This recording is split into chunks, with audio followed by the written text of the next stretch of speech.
পুরুষের পকেটে টাকা যখন না থাকে নারীর ভালো কথা যেন পুরুষ সহ্য করতে পারে না। হ্যালো এভরিওয়ান, আসসালামু আলাইকুম।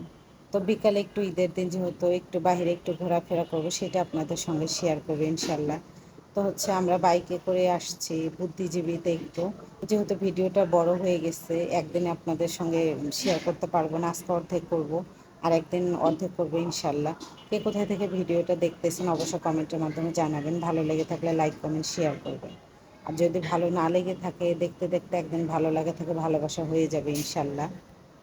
তো হচ্ছে আসার পর আগে গাড়ি থেকে নেমেই ওরা খেলনার দোকানে আসছে, যারা বাচ্চা আছে তারা তো জানেনই যে বাচ্চারা খেলনা দেখলে ওদের কোনো কথাই মানে বলে রাখা যায় না। আর আপনাদের ভাইয়া এদিকে ভীষণ পরিমাণে রেগে যাচ্ছিল।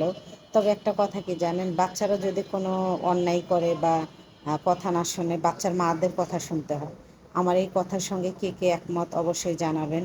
তো আমার ক্ষেত্রেও কিন্তু আলাদা না, বাচ্চারা কথা না শুনলে আমার আমার সঙ্গে সে রাগ দেখাবে। আর রাগ দেখাক, স্বামী রাগ দেখাইতেই পারে, আমি কী বলবো বলেন, কিছু বলার নাই।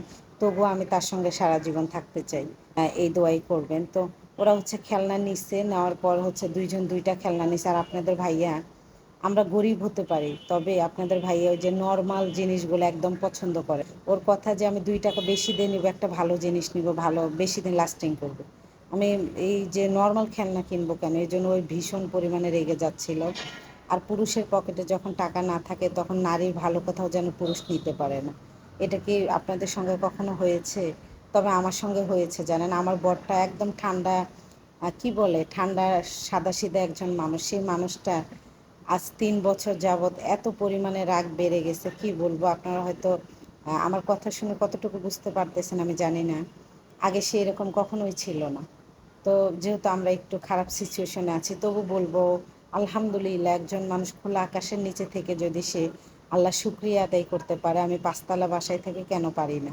তবু আমার মনে যেন শূন্যতা থেকে যায়, কেননা আমার পাওয়ার চাহিদাটা অনেক পরিমাণে বেড়ে গেছে। আল্লাহ আমাকে দিয়েছে, এজন্য আমার চাহিদাটা বেড়ে গেছে। আল্লাহ যদি আমাকে না দিত তাহলে হয়তো বা আমার চাহিদাটা এত বাড়তো না, তাই না? আমার কাছে মনে হয়।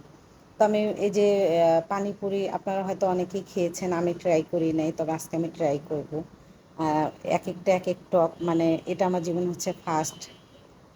দেখে আমি হচ্ছে খুবই হচ্ছে অনেকবার খেতে চাইছি, তবে আপনাদের ভাইয়া বলে যে এগুলো খেলে তোমার পেটে সমস্যা করবে।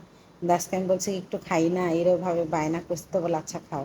আমি কিন্তু খাবো না। তো আমি এখানে হচ্ছে ওই আমার কখনোই শ্যুট করে দেয় না, তো আজকে আমি বলছি তুমি একটু শ্যুট করবা। তো উনি একটু একটু রাগ রাগ রাগ ভাব। তো যাই হোক, রাগ হোক, রাগ মানুষের কিন্তু হচ্ছে ভালোবাসাটা বেশি থাকে, তারা ভালোবাসাটা দেখাতে পারে না, তাই না?